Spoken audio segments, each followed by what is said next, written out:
Review: Emerald Fennell's Wuthering Heights 2026. Emerald Fennell's Wuthering Heights is an adaptation in name only, and I did not mean that as a compliment. While a radical departure from source material can occasionally yield a masterpiece, taking Park Chan-wook's no other choice. For instance, Fennell's approach feels less like a reimagining and more like she skimmed a Wikipedia summary and intentionally deleted the themes section. What remains is a vibes-only movie that treats Catherine Earnshaw and Heathcliff not as complex characters, but as vessels for repressed psychosexual urges. From the opening moments, Fennell's maximalist, the look-at-me style is on full display. We hear rhythmic gasping that suggests sexual exertion, only for the camera to reveal a public hanging met with cheers from a bloodthirsty crowd. This is immediately followed by a montage of making out and lingering shots of cleavage. In this universe,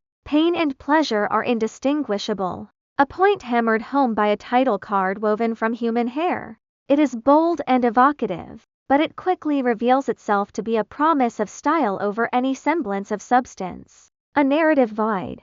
Plumbing material for depth has never been Fennell's strength. Promising Young Woman squandered its premises on a shallow assault is bad message, and Saltburn was a cartoonish romp with half-baked commentary on class. With Wuthering Heights, she finally ditches the pretense of having something to say. The film guts the novel's second half and most of its supporting cast, leaving only Edgar Linton, Isabella Linton, and Nellie Dean to orbit the central pair. In their place is a 136-minute visual cocktail of bondage, discipline, sadism, and masochism-light imagery. When the camera isn't fixated on Margot Robbie and Jacob Elordi, it is lingering on dripping egg yolks or doughs being kneaded with aggressive promiscuity. It feels empty and unerotic because the audience is being told to be turned on rather than being drawn into the tension.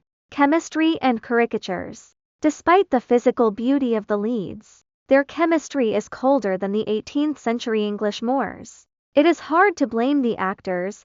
Elordi has the brooding Victorian presence and Robbie is reliably talented, but they are playing caricatures. Kathy, a materialistic, spoiled brat. Heathcliff, a moody figure defined by his kinks. Edgar Linton, frustratingly oblivious. Isabella Linton, enteringly creepy with repressed proclivities. Nellie Dean, manipulative and petty.